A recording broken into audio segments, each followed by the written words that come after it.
네, 귀한 찬양 너무 감사드립니다. 제가 매번 우리 대표 기도를 들을 때도 그렇고 또 우리 찬양을 들을 때도 느끼는 감정인데 굳이 설교가 필요 없겠다 이런 생각을 기도를 들을 때마다 또 찬양을 들을 때마다 그런 생각을 하곤 합니다. 오늘은 드디어 요한복음의 7 표적 중에 마지막 부분입니다. 네, 그동안 잘 견디셨습니다. 전하는 저도 힘든데 듣는 여러분들은 얼마나 어려우셨어요? 네, 그렇지만 잘 견뎌주셔서 감사하고 오늘 드디어 마지막입니다. 첫 번째 제가 표적에 대해서 이야기할 때 이미 한번 설명드렸지만 표적과 기적이 다른 점은 기적의 경우에는 초자연적인 현상 그 자체에 방점이 있는 반면에 표적은 초자연적인 현상이 나타내고자 하고 또 전하고자 하는 메시지에 강조점이 있다고 말씀드렸습니다. 그래서 이제까지 7가지의 표적들을 우리가 하나하나 떠올려 보면 모든 표적들이 각기 다른 메시지를 가지고 있지만 동시에 하나의 중심 메시지를 포함하고 있음을 알 수가 있습니다. 그게 과연 무엇일까요? 모든 표적들은 하나같이 예수님은 과연 누구신가? 그 예수님은 어떤 분이신가를 보여주고 있다는 점입니다. 첫 번째 표적이었던 가나의 혼인잔치에서 물을 포도주로 바꿔주시면서 주님은 마치 버려진 물과 같은 우리의 인생을 향기나는 포도주와 같은 그런 존귀한 존재로 바꿔주시는 분이라고 설명하셨습니다. 그리고 두 번째, 왕의 신하의 아들을 고치심으로써 주님의 말씀은 우리와 우리 삶을 근본적으로 치유하는 삶의 능력의 말씀임을 가르쳐 주셨습니다. 또 38년 된 병자를 고치신 베데스다의 기적에서는 어떤 조건이나 자격과는 상관없이 우리를 치유하시고 구원하시는 은혜의 하나님을 보여주셨습니다. 네 번째, 오병이어의 기적은 예수님이 모든 이들을 구원하실 생명의 떡으로 이 땅에 오셨다는 것이고, 다섯 번째, 물 위를 걸으신 표적은 혼돈 속에서도, 그 풍랑이 있는 혼돈 속에서도 우리와 함께 하시는 예수님, 내 삶에 참된 안식을 주실 수 있는 유일하신 하나님을 가르쳐 주십니다. 그리고 여섯 번째, 날 때부터 맹인이었던 사람을 치유하신 이 표적은 세상에 참된 빛이신 예수님을 통해서만 우리의 어두웠던 눈이 밝아질 수 있다는 걸 보여주십니다. 그리고 오늘 마지막으로 죽은 나사로를 살리신 이 표적을 통해 예수님은 내가 곧 부활이요 생명이니 나를 믿는 자는 죽어도 살겠고 무릇 살아서 나를 믿는 자는 영원히 죽지 아니하리니 이것을 내가 믿느냐고 물으십니다. 결국 요한복음의 7가지 표적들을 통해서 우리는 하나의 결론에 도달하게 되는데요, 그 결론은 예수님은 하나님의 아들이시며 우리의 유일한 구세주가 되십니다 입니다. 이것이 7가지 표적의 결론입니다. 마치 우리 성가대가 찬양해 주셨던 오늘의 찬양과 같이 예수님은 하나님의 아들이시고 우리의 유일한 구세주가 되심을 지금 이 7가지 표적이 말씀하고 있습니다. 특별히 오늘 말씀은 참 하나님이신 예수님이 누구시고 또 그분이 무엇을 하시는 분인지 가장 잘 보여주는 본문입니다. 예수님은 늘 사람들의 필요를 쫓아 움직이시기보다는 하나님의 때 그리고 하나님의 시간에 따라서 움직이셨습니다. 그리고 주님께서 이 때와 시간을 결정하시는 기준은 늘 2가지였습니다. 오늘의 본문은 아니지만 11장 안에 5절 말씀을 함께 보겠습니다. 예수께서 본래 마르다와 그 동생과 나사로를 사랑하시더니. 첫 번째 기준은 사랑에 있습니다. 주님은 사랑을 기준으로 그분의 시간과 때를 결정하셨습니다. 하지만 사랑하기 때문에 우리가 원하는 것을 우리가 원하는 방식으로 또 우리가 원하는 때에 늘 해주셔야 마땅한 것은 아닙니다. 우리는 항상 우리가 원하는 우리식의 사랑을 요구하지만 예수님은 늘 하나님의 뜻을 구하시고 그 뜻에 따르시는 분이기 때문입니다. 따라서 예수님께서 때와 시간을 결정하시는 2번째 기준은 하나님 아버지의 뜻에 대한 순종입니다. 아픈 가족을 살려달라고 기도할 때도, 직장을 달라고 기도할 때도, 일이 잘 되게 해달라고 기도할 때도 예수님은 우리를 사랑하시기 때문에 즉각 들어주시지 않고 하나님의 뜻을 구하십니다. 6절 말씀은 그것을 잘 보여주고 있습니다. 11장 6절입니다. 나사로가 병들었다 함을 들으시고 그 계시던 곳에 이틀을 더 유하시고. 우리가 가진 성경에는 나와 있지 않지만 접속사 그러므로가 우리가 가지고 있는 성경에는 생략되어 있습니다. 예수님은 사랑하는 나사로가 병들었다 함을 들으셨는데 그러므로, 그래서 그 계시던 곳에 이틀을 더 유하십니다. 예수님이 계신 곳에서 나사로가 있는 곳까지는 약 하루길이면 충분했고 그 정도로 멀지 않은 곳이었고 나사로의 상태는 지금 촉각을 다툴 정도로 위중했습니다. 따라서 곧바로 가시든지 아니면 즉시 말씀으로 나사로의 병을 고치시는 것이 더 자연스럽고 더 예수님다울 것 같은데 예수님은 그 계시던 곳에서 오히려 이틀을 더 머무셨습니다. 여기서 우리는 하나님의 부재를 느끼게 되죠. 사랑한다고 하시면서 사랑하는 자의 고통을 외면하시는 듯 보이는 하나님의 무관심을 느낍니다. 우리의 부르짖음에 귀를 막으시고 마치 우리의 비참한 일상에 눈을 감아버리시는 저 멀리에 계신 하나님처럼 느껴질 때가 있습니다. 예수님은 사랑하시기 때문에 마르다와 마리아의 뜻대로 움직여 주시지 않았습니다. 가나 혼인잔치에서 물로 포도주를 만들려고 하셨으면서도 어머니의 요구를 처음에는 거절하셨듯이, 왕으로 오셨으면서도 정작 왕으로 삼으려는 유대인들을 외면하셨듯이 예수님은 사람들의 뜻에 따라, 세상의 뜻에 따라, 육체의 뜻에 따라 움직여 주시지 않았습니다. 이것이 이틀간 그곳에 머무셨던, 지체하셨던 이유입니다. 계속해서 7절은 이렇게 기록하고 있습니다. 7절 말씀입니다.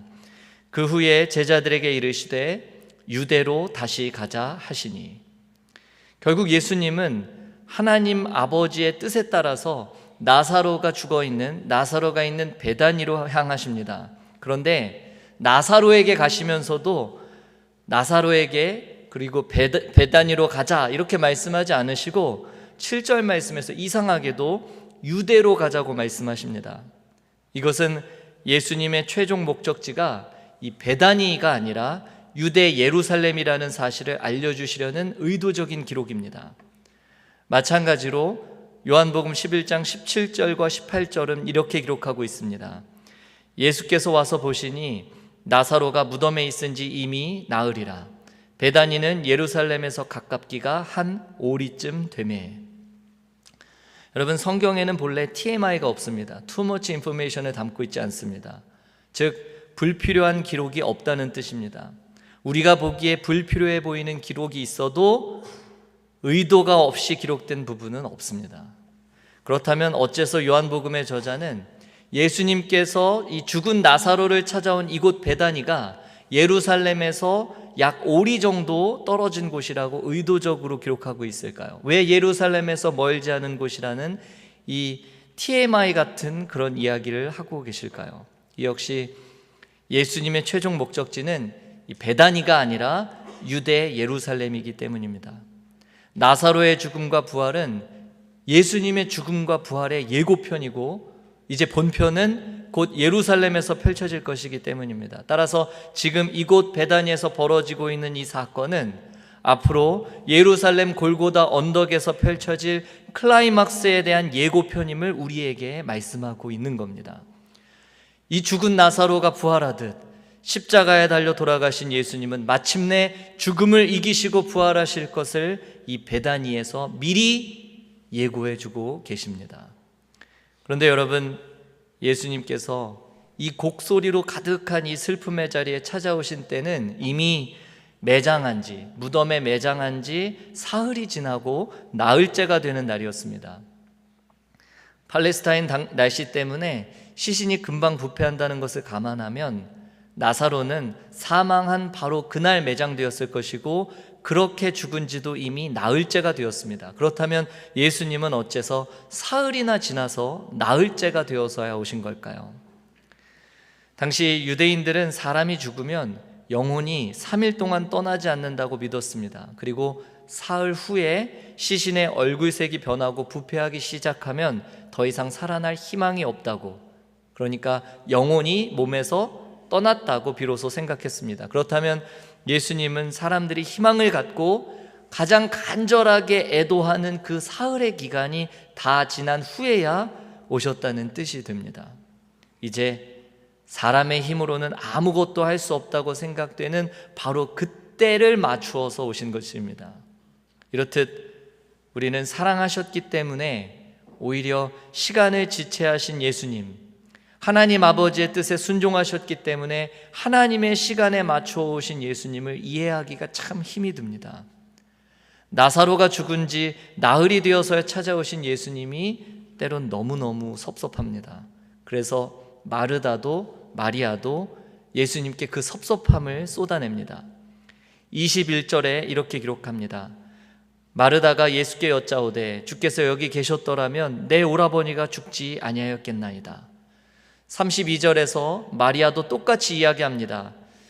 마리아가 예수 계신 곳에 가서 배웠고 그 발 앞에 엎드려 이르되 주께서 여기 계셨더라면 내 오라버니가 죽지 아니하였겠나이다 하더라. 마르다와 마리아가 보기에는 얼마든지 오라버니를 고치실 능력을 지니신 그분께서 그분의 능력을 전혀 발휘하시지 않았습니다. 그래서 도대체 왜 그러셨는지 그 이유를 알고 싶었습니다. 우리도 마찬가지죠. 사랑하는 사람의 죽음을 지켜볼 수만은 없어서 예수님께 간절히 도움을 요청한 적이 있습니다. 죽음을 막아주실 수 있는 유일한 분을 힘써 의지한 적이 있습니다. 견디기 힘들었지만 그래도 꾹 참았습니다. 분명히 오실 거야. 꼭 오실 거야. 중풍병자도 도와주셨으니까, 나병 환자도 고쳐주셨으니까, 앞을 보지 못하는 맹인도 볼 수 있게 해주셨으니까. 그 사람들은 다 예수님을 모르는 사람들이었지만 오라버니는 예수님의 친구니까, 우리 가족은 예수님과 특별한 사이니까 자주 식사도 하고 자주 우리 집에 놀러도 오시고 가족과 다름없는 사이니까 예수님 꼭 오실 거야. 꼭 오시고 말고, 오라버니가 위독하다는 소식을 들으셨다면 당장이라도 달려오실 거야. 하지만 예수님은 끝내 시간에 맞춰 오시지 않으셨습니다. 그렇게 시간이 흘러 병을 고칠 마지막 골든타임을 놓쳐버렸습니다. 예수님은 그렇게 끝까지 나타나지 않으셨습니다. 사람이 죽어 장례를 치른 지 나흘이 되었는데 이제 와서 아무리 대단한 치료의 능력이 있다 한들 무슨 소용이 있겠습니까? 그래서 마르다도 그리고 마리아도 마음이 너무 아팠습니다. 주께서 여기 계셨더라면 내 오라버니가 죽지 아니하였겠나이다. 주님께서 여기 계셨으면 내 오라버니가 죽지 않았을 겁니다. 물론 오라버니의 죽음의 원인이 예수님께 있다는 뜻은 아닙니다. 그러나 예수님이 집에도 오셨고 말씀도 가르쳐 주셨었고 즐거이 예수님과 교제했던 우리 가정에 벌어진 이 고통스러운 상황을 도무지 해석할 길이 없었습니다.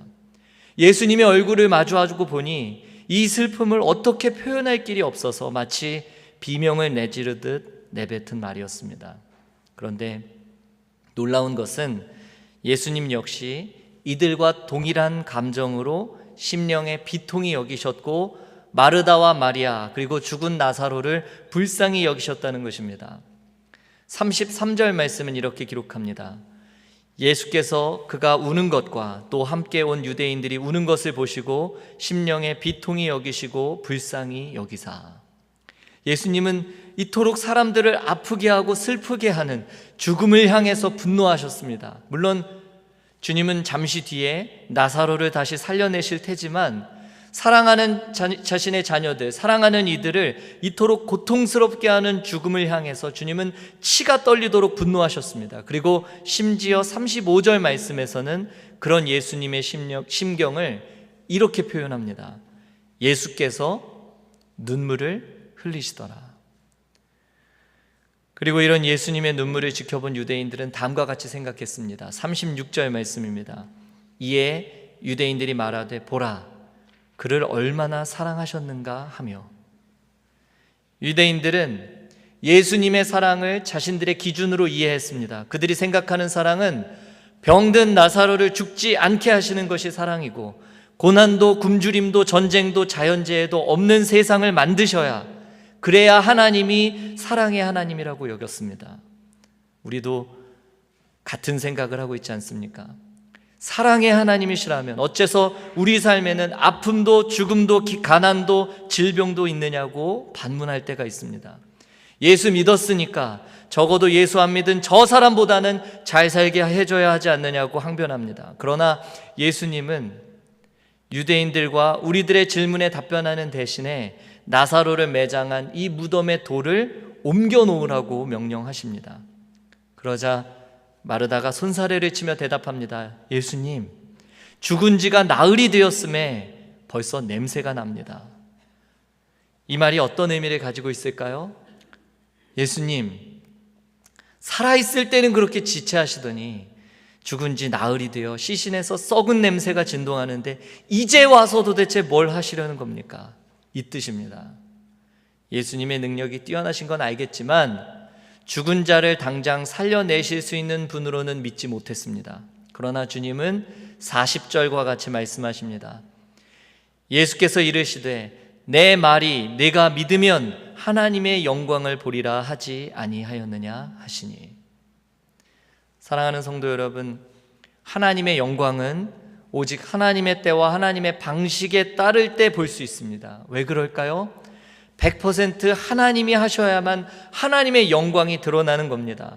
우리의 시간과 우리의 방법에 맞춰 역사하시는 하나님이 아니라 그분의 때와 그분의 방법으로 마음껏 일하실 때 우리는 그 곁에서 하나님의 영광을 비로소 함께 볼 수 있을 뿐입니다. 그런데 마치 우리의 업적과 우리의 성취로 하나님께 영광을 돌릴 수 있다는 그 착각 때문에 우리는 오늘도 우리의 시간과 우리의 방법에 맞춰서 일하시는 하나님만을 그렇게 기다리고 그렇게 기대합니다. 기도하는 대로 응답하시고 내가 하는 사역에 큰 부흥을 주시고 그렇게 우리가 하는 일에 하나님께서 역사하셔야만, 그래야만 하나님도 좋고 나도 좋은 일 아니겠냐고 하나님을 설득하려고 합니다. 그래 놓고 모든 것이 다 하나님이 하셨습니다 그렇게 찬양하지만 사실은 하나님이 다 하셨습니다가 아니라 하나님이 당하셨습니다입니다. 이것이 우리의 현실입니다. 예수님은 무덤을 막고 있는 돌을 옮기게 하시고 마침내 큰 소리로 무덤을 향해 외치십니다. 오늘의 본문 43절입니다. 이 말씀을 하시고 큰 소리로 나사로야 나오라 부르시니. 여러분, 죽은 시신을 향해서 큰 소리로 외치든 작은 소리로 속삭이든 다를 게 무엇이겠습니까? 어차피 죽은 시신은 들을 수도 없고 말할 수도 없는데요. 그런데도 주님께서 큰 소리로 나사로를 부르신 이유는 나사로가 듣지 못할까 봐 그런 것이 아니라 예수님과 이 무덤 주위를 둘러싸고 있는 사람들을 위해서, 그리고 이 자리에 앉아있는 우리를 위해서 큰 소리로 외치신 것입니다. 바람과 파도를 꾸짖으셨던 그 음성으로, 귀신을 꾸짖고 쫓아내셨던 그 위엄으로, 빛이 있으라 말씀으로 어둠을 물리치셨던 그 창조의 능력으로 지금 사망의 권세를 물리치시고 죽었던 나사로를 마침내 살려내십니다. 요한복음의 기록 방식으로 보면 예수님의 공적인 사역은 사실상 10장으로 이미 다 끝이 났고 11장과 12장은 예수님의 마지막 사명에 대한 배경 역할을 하는 본문입니다.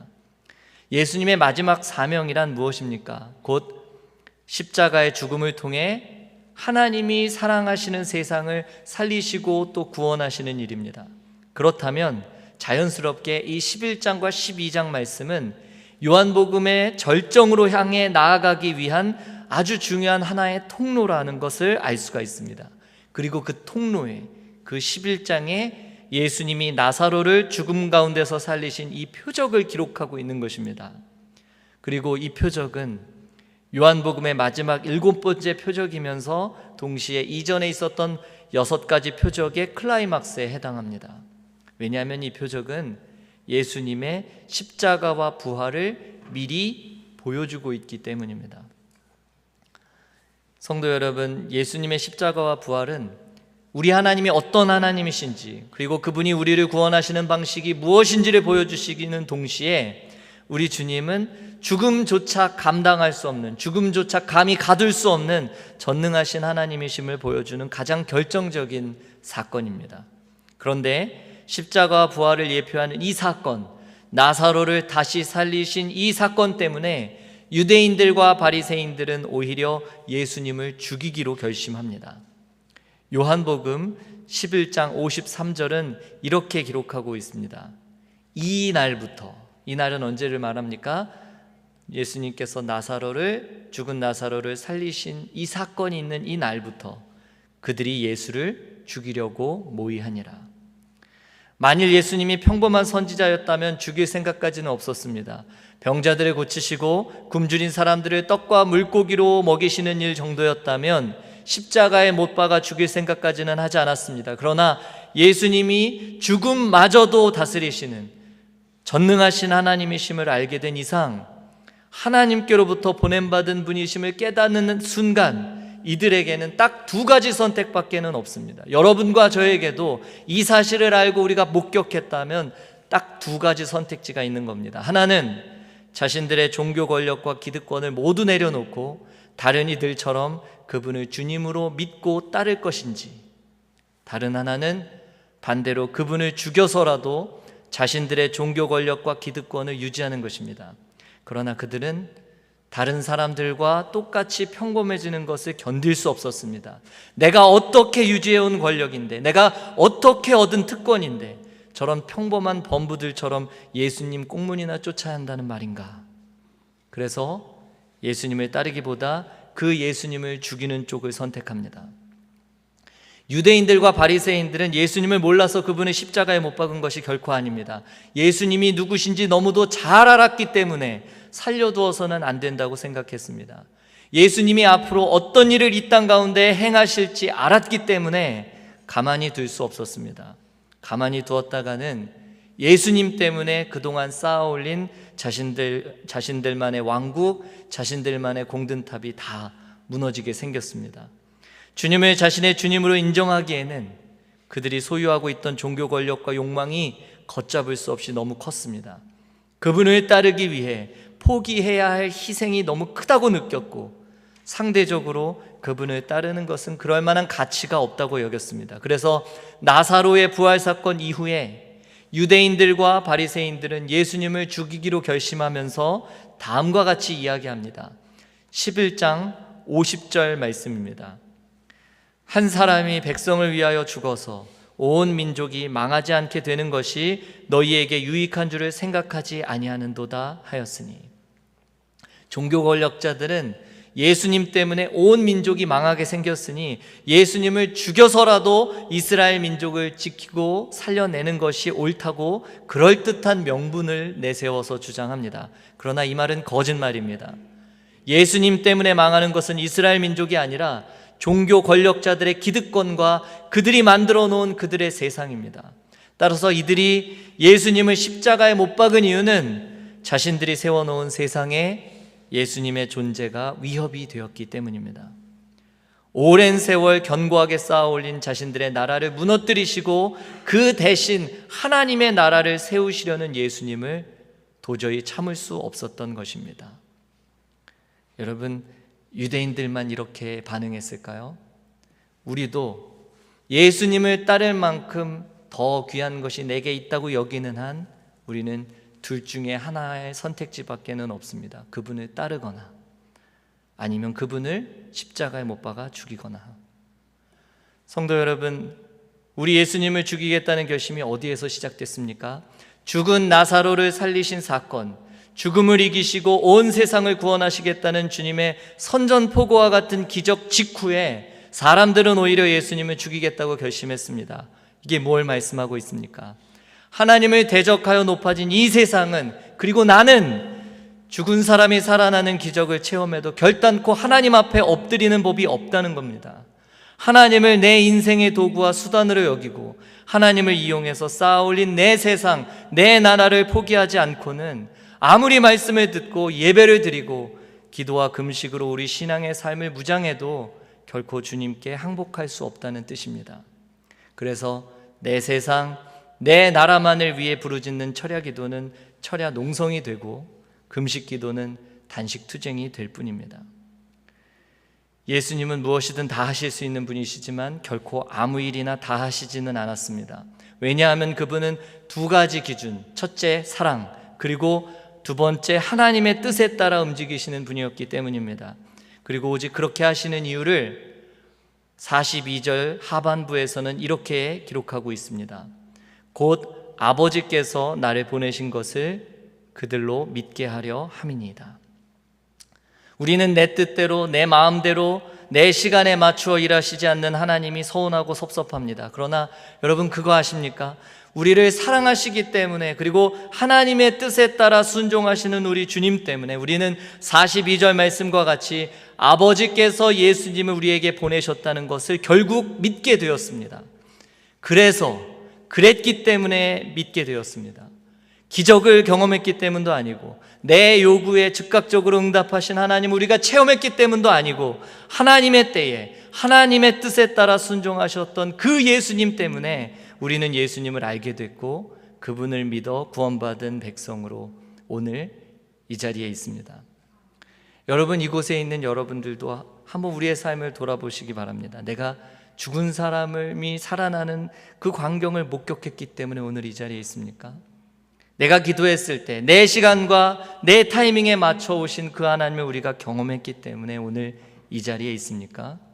아니요. 우리는 예수님 때문에 오늘 이 자리에 있습니다. 하나님의 때와 그리고 하나님께 순종하시기 위해 하나님의 뜻을 늘 물으셨던 그 예수님을 통해 오늘 우리는 이 자리에 모여 있습니다. 주께서 주신 말씀을 믿고 의지하여 지금 하나님의 영광을 함께 보는 우리 샴페인 어바나 한인교회 모든 성도들 되시기를 간절히 소원합니다. 우리 함께 찬양 드리겠습니다. 오늘도 우리 삶은 이렇게 절박한데 아무런 기약도 없으신 그 예수님, 아무리 간절하게 기도해도 내가 원하는 때에 움직여 주시지 않는 주님 때문에 마음이 너무 아프고 힘들어서 주께서 여기 계셨더라면 내 오라버니가 죽지 아니하였겠나이다, 그렇게 울고 있는 그의 자녀들에게 주님은 다가와서 이렇게 말씀하실 겁니다. 내 사랑 나의 어여쁜 자야, 일어나 우리와 함께 가자. 그리고 도무지 주님을 주님으로 믿을 수 없는 상황 속에서도 그분의 주 되심을 온전히 믿고 또 선포하게 하십니다.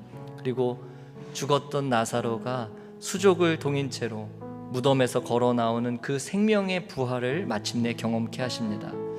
죽은 나사로와 같았던 내 삶의 문제로부터 우리를 살려내시는 그 부활의 주님을 결국 만나게 하십니다. 우리 함께 기도하는 마음으로 이 찬양을 함께 하나님 앞에 올려드리겠습니다.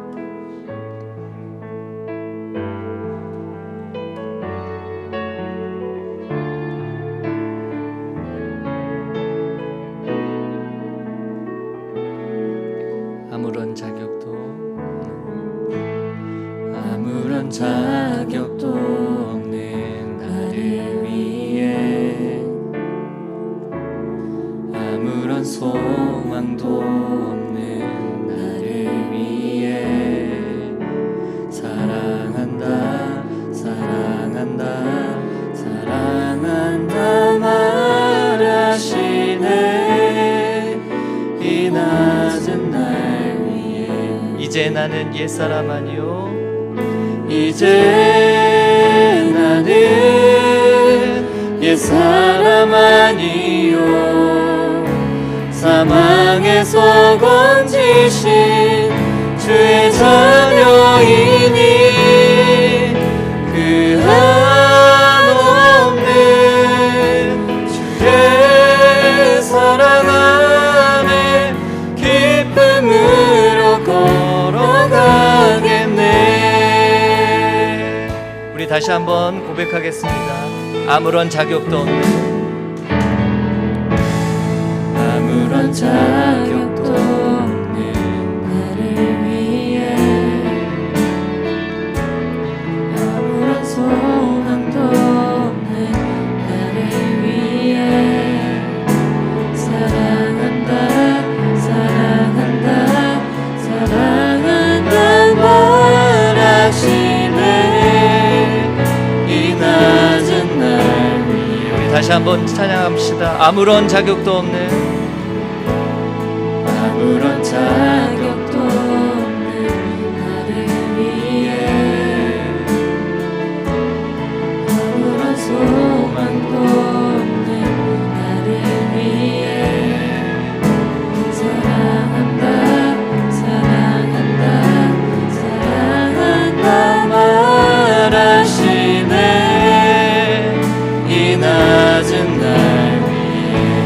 나는 옛사람 아니요 이제 나는 옛사람 아니요 사망에서 건지신 주의 자녀이니 그 한없는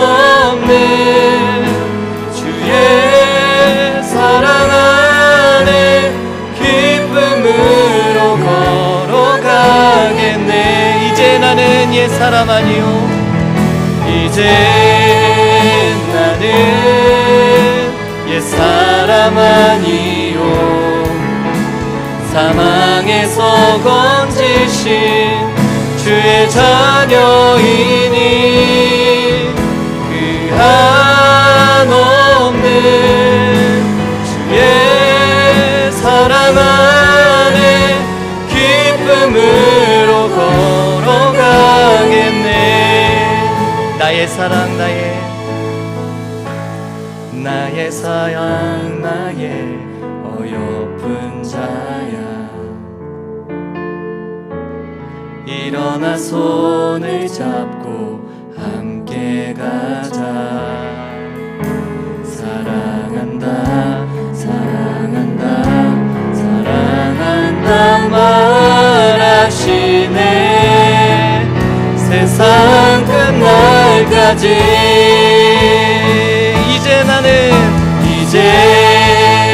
나는 옛사람 아니요 사망에서 건지신 주의 자녀이니 그 한없는 주의 사랑 안에 기쁨으로 걸어가겠네. 이제 나는 옛사람 아니요 이제 나는 옛사람 아니요 사망에서 건지신 주의 자녀이니 그 한없는 주의 사랑 안에 기쁨으로 걸어가겠네. 우리 목소리로 고백하겠습니다. 이제 나는 옛사람 아니요 사망에서 건지신 주의 자녀이니 그 한없는 주의 사랑 안에 기쁨으로 걸어가겠네. 우리 이 시간 같이 기도드리겠습니다. 하나님 아버지, 7가지 표적을 통해서 예수님이 누구신지 보게 하시고 또 우리를 구원하신 예수님을 믿게 하시니 감사드립니다. 다만 우리가 원하는 시간에 움직여 주시지 않는 주님으로 인해 주께서 여기 계셨더라면 내 오라버니가 죽지 아니하였겠나이다 울고 있는 그런 주의 자녀들이 있다면 오늘도 부활이요 생명이 되시는 주님을 만나게 도와 주옵소서. 죽은 나사로에게 명령하여 살려내셨듯이 죽은 지 나흘이나 되어 소망을 잃어버린 우리 삶을 향해서도 나사로야 나오라 외치시는 생명의 음성을 들을 수 있게 도와 주옵소서. 우리와 우리 가정과 학교와 직장과 삶의 곳곳에 부활의 소망으로 충만하게 채워 주옵소서. 특별히 마른 뼈와 같이 소망을 잃어버린 자에게는 마침내 부활이요 생명 되실 예수님의 이름으로 기도드립니다. 아멘.